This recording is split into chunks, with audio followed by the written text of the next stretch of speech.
से ही एक सपना था, बचपन से ही, कि देश की सेवा में योगदान अवश्य देना है। क्योंकि मैं तो स्वाभिमानी व्यक्ति हूँ साहब, फौज से आए हैं, स्वाभिमान जिंदा है हमारा। तो मैं गुजरात में ही जन्मा हूँ, वो भी अहमदाबाद में ही जन्मा हूँ। मैं क्षत्रिय हूँ, मेरा छात्र धर्म है देश की रक्षा करना, राष्ट्र की रक्षा करना, देशवासियों की रक्षा करना। तो मैंने मेरा छात्र धर्म निभाया। जोधपुर में ट्रेनिंग हुई, जो पहली पोस्टिंग मुझे मिली वो जैसलमेर मिली। प्राइवेट सेक्टर में आया, अब बड़ा रात दिन का अंतर है। वहाँ जो फौजी हैं, अरे साहब इतना मुझे गंदा अनुभव हुआ। एक व्यापार मैंने किया, कच्छ में व्यापार किया। उस व्यापार में मेरे साथ जो पार्टनरशिप में व्यक्ति थे, उन्होंने मेरे साथ बड़ा धोखा किया। फौजी जो है वो दिल से बिल्कुल साफ है, निश्चल है, उनके अंदर कोई छल कपट नहीं। 1 लाख 2 लाख 5 लाख उस वक्त बहुत कीमत थी, 5 लाख में बहुत होता था उस समय, 1995-6 की बात है। वहां हमारे लिए संबंध मायने रखते थे, वो हमारे लिए सम्मान था। यहाँ तो पैसा मायने रखता है।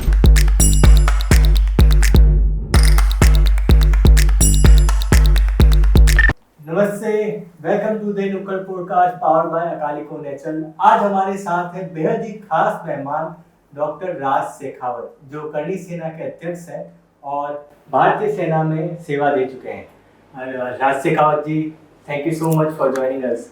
शुक्रिया सर, हमने बताया था कि हमारा जो पॉडकास्ट है उसमें हमने पोस्ट डाली थी कि राज शेखावत जी हमारे साथ आ रहे हैं। तो हमारे क्वेश्चन थे कि आपको कुछ क्वेश्चन है तो पूछे, तो उसमें से कुछ क्वेश्चंस हमारे पास हैं, तो आपको हम पूछना चाहते हैं। पहला तो ये है कि वो सभी लोग आपके बचपन के बारे में जानना चाहते हैं कि राज शेखावत का बचपन क्या है। बिल्कुल, मैं बताना भी चाहूँगा। देश की जनता को ये अवश्य मालूम होना चाहिए कि राज शेखावत का जो बचपन है वो कहाँ बीता, जवानी कहाँ बीती, और अब बुढ़ापे में राज शेखावत क्या कर रहे हैं। बचपन जो है वो गुजरात से ही है। मैं गुजरात में ही जन्मा हूँ, वो भी अहमदाबाद में ही जन्मा हूँ। यहीं से मैंने पढ़ाई की है और शुरू से ही एक सपना था, बचपन से ही, कि देश की सेवा में योगदान अवश्य देना है। यानी army, air force, navy, paramilitary forces join करनी है। तो जब पढ़ाई मेरी पूर्ण हुई, जब मैंने 12वीं पास किया और जब मैंने कॉलेज में एडमिशन लिया, उसी दौरान बॉर्डर सिक्योरिटी फोर्स की यहाँ भर्ती आई और पहली भर्ती मैंने देखी और उस भर्ती में मैं सिलेक्ट हो गया। जोधपुर में ट्रेनिंग हुई और उसके बाद जो पहली पोस्टिंग मुझे मिली वो जैसलमेर मिली। और जैसलमेर में भी पोखरण, रामदेवरा जिसे हम कहते हैं, रामदेव जी का जो स्थान है, वो पोस्टिंग मुझे मिली। और मैं नाचना एक पोस्ट है बॉर्डर पे, उस नाचना पोस्ट पे करीबन मैं 1.5 साल के आसपास अपना दायित्व का निर्वहन करके आया। उसके पश्चात चुनाव का माहौल था, तो पैरामिलिट्री फोर्सेस को चुनाव के लिए भेजा जाता है, तो हमें भी राजस्थान और जे.एंड.के में चुनाव का दायित्व मिला। हमने करवाया चुनाव, बिल्कुल शांतिपूर्ण तरीके से हमने दोनों प्रदेशों में चुनाव करवाया। और उसके बाद हमारी जो बटालियन थी उसको जे.एंड.के में डेप्यूट किया गया, जम्मू एंड कश्मीर में। और उस वक्त आतंकवाद अपने चरम सीमा पे था और बॉर्डर सिक्योरिटी फोर्स जे.एंड.के में सबसे ज्यादा अपनी उपस्थिति दर्ज करवा चुका था, क्योंकि ये केंद्र सरकार की नीति थी।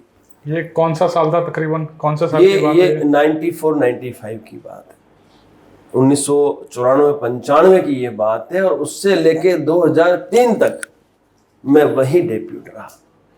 और बिल्कुल देश की आन बान, सम्मान और स्वाभिमान की जब बात आती है तो प्रत्येक फौजी इस देश के लिए अपना योगदान देता है, तो हमने भी दिया।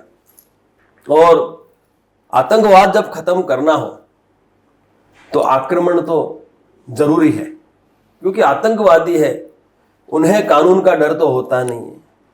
और वो हमारे जवानों की हत्याओं को अंजाम देते आए हैं। तो अब उनका तो एक ही इलाज कि उनका एनकाउंटर हो, उनको गोली मार दी जाए, यही एक हमारे पास इलाज था। और वो इलाज हमने बिल्कुल किया, क्योंकि हमें कश्मीर चाहिए था, हमें हमारा कश्मीर चाहिए था, हमें वहां आतंक नहीं चाहिए था। तो हमने चुन चुन के जो आतंकी थे, जो चाहे लोकल हो चाहे फॉरेनर्स हो, हमने उनको उठाया, उनको बिल्कुल अच्छा स्वाद चखाया, और उनकी इंफॉर्मेशन पे ही हमने जो भी आतंकी वहां छुपे हुए थे उनको भी निकाला। और इन सब का हश्र हमने एक ही किया कि उन्हें हमने वहीं भेज दिया जहां से वो आए थे। और एक समय ऐसा आया कि आतंकवाद जो था वो बिल्कुल खत्म सा हो गया। और इसी दौरान कारगिल की जो घटना आप सब जानते हो, पूरा भारतवर्ष जानता है कि हमारे साथ धोखा हुआ। शिमला समझौते के तहत ये दोनों देशों के बीच संधि हुई थी कि जब सर्दियों का समय आए और जब पहाड़ों पे बर्फबारी बड़ी ज्यादा तादाद में हो, तो दोनों देश की जो सेनाएं हैं वो अपनी अपनी पोस्टों से विड्रॉ करके अपने बेस कैंप में चली जाएंगी। और ये होता आया। लेकिन भाई, जो देश गद्दारी पे स्थापित हुआ हो, वो देश के जो गद्दार सैनिक हैं वो अपनी हरकतों से कैसे बाज आते हैं?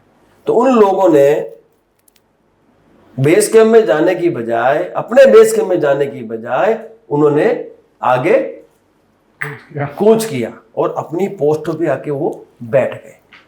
अच्छा, अब क्या होता है कि इतनी हाई एल्टीट्यूड पे पोस्टें हैं कि आप हर बार वहां से एमिनेशन, आपका गोला बारूद, ये सब लेके वापस आओ, ले जाओ, वो बहुत ही एक मुश्किल टास्क है। और हमने कभी सोचा नहीं था कि इस तरह से धोखा होगा हमारे साथ।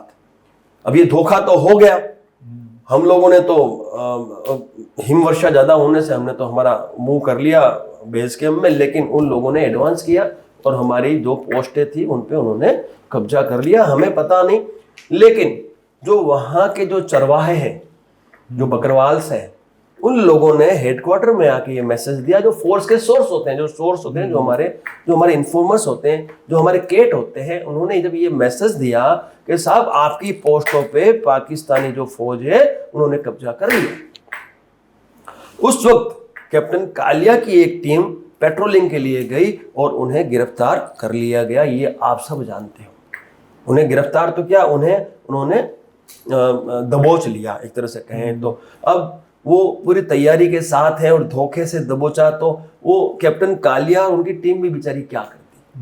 उन्होंने बहुत कोशिश की, वो लड़े भी बेचारे, लेकिन दुख इस बात का है कि जब उनका जो मृत शरीर जब आया तो वो इतना म्यूटिलेटेड था, मैं आपको वर्णन नहीं कर सकता। और वहां हमारा खून खोल गया साहब। और मुझे खुशी इस बात की है, मुझे गर्व है कि मैं भी उस कारगिल की उस लड़ाई का एक हिस्सा बना।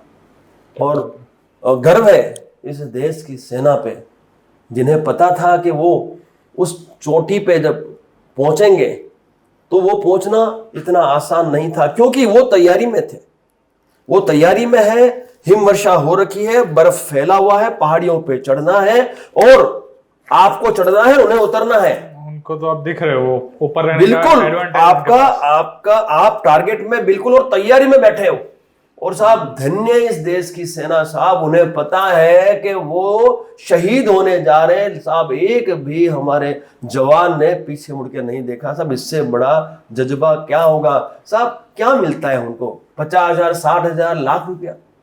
क्या लाख रुपए के पीछे यदि कोई सोचता हो, ये जैसे राजनीतिक पार्टियां कई बार बड़ी अजीब सी बातें करती हैं और जवानों को लेकर स्टेटमेंट देती हैं, तो लाख रुपए के पीछे कोई जान की बाजी लगाता है क्या?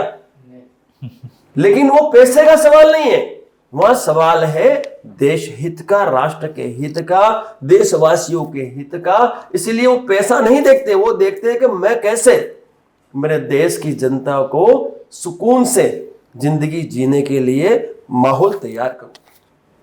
समझे मेरी बात? तो वो जो घटना थी, उस घटना में यदि वहां पे जो आतंकी और जो पाकिस्तानी जो सेना बैठी थी वो पत्थर भी फेंकते थे ना, तो हमारे जवान वहां पे शहीद होता था। ऐसी व्यवस्थाओं में भी हमारे जवानों ने साहब उन पोस्टों पे वापस कब्जा जमाया। इससे बड़ी तो साहब लड़ाई हो ही नहीं सकती।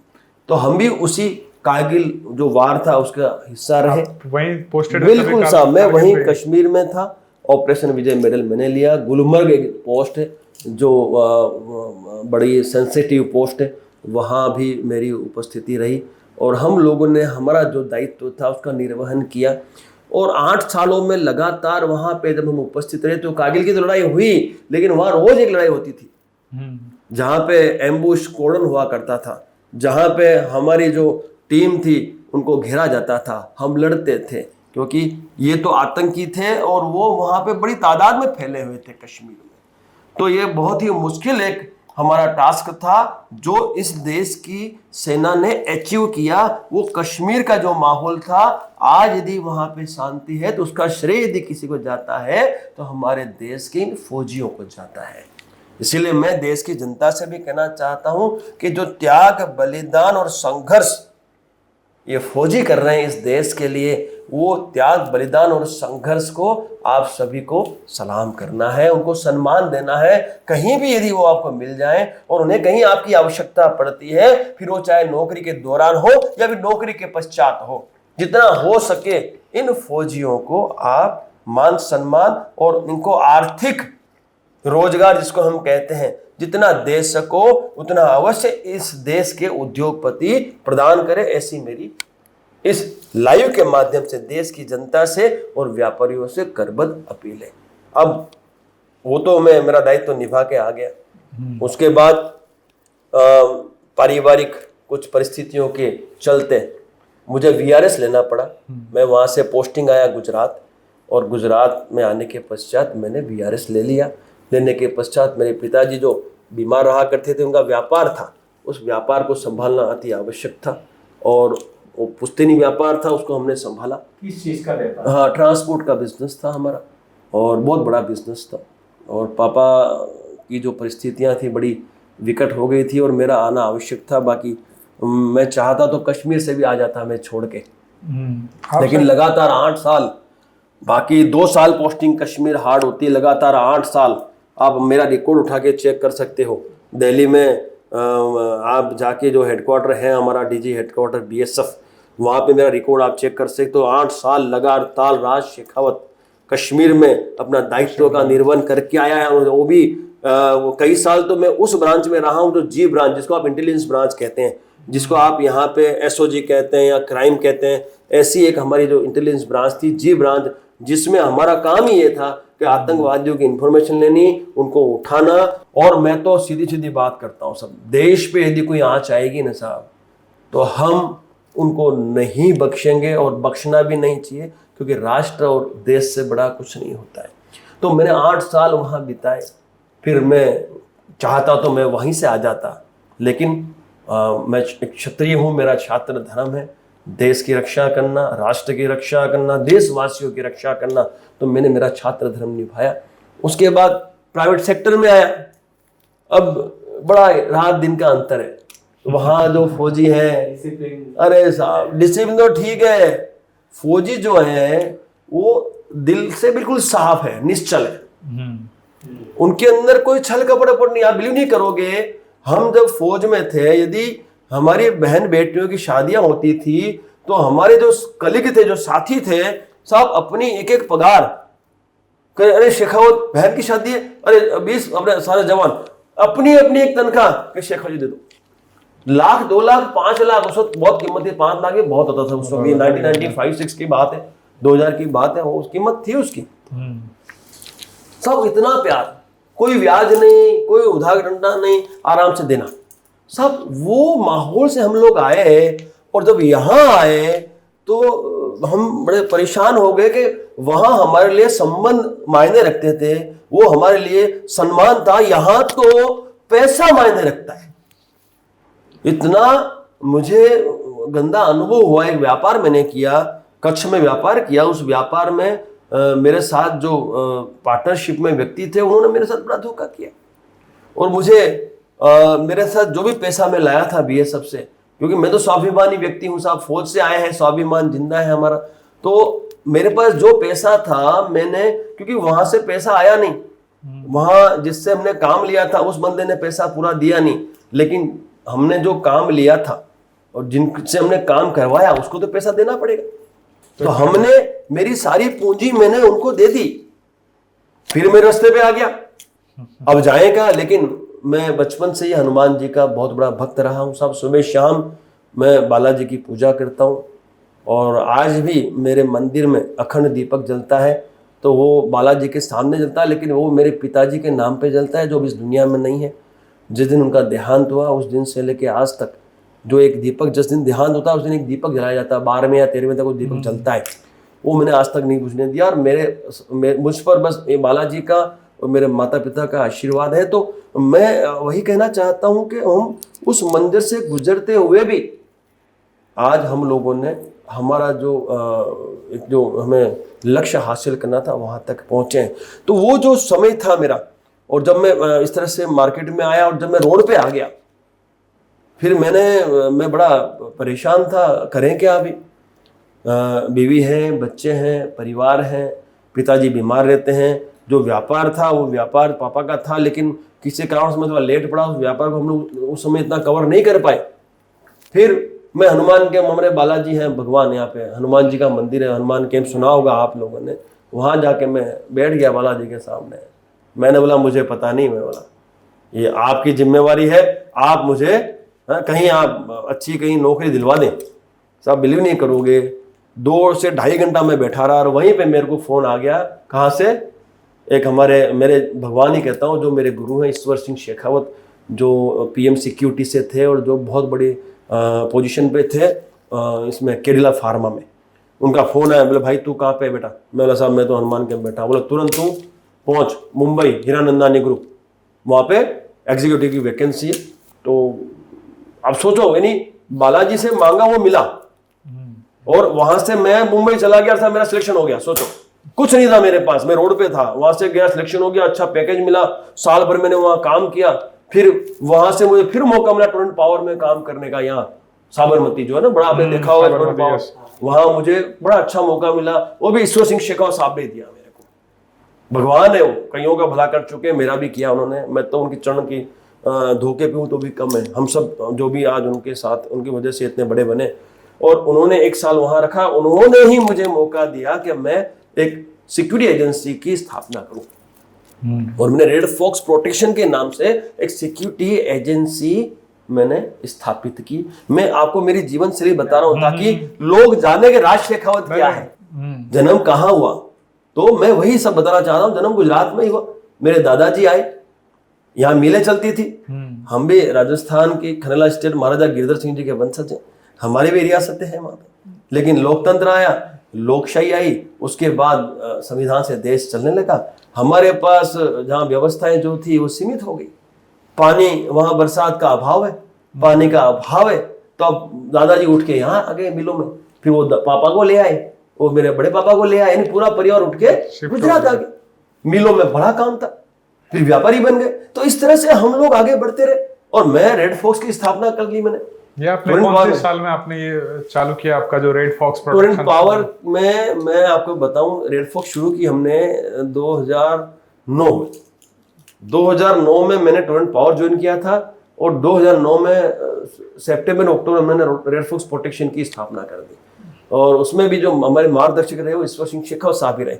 अब ये रेड फॉक्स जो हमने चालू की, अच्छा मार्केट में बड़ी बड़ी कंपनियां हैं, आपको कुछ अलग प्रेजेंटेशन करना पड़े, अलग आपको एक ना आपकी कार्यशैली दिखानी पड़े, तभी आपको जनता एक्सेप्ट करेगी।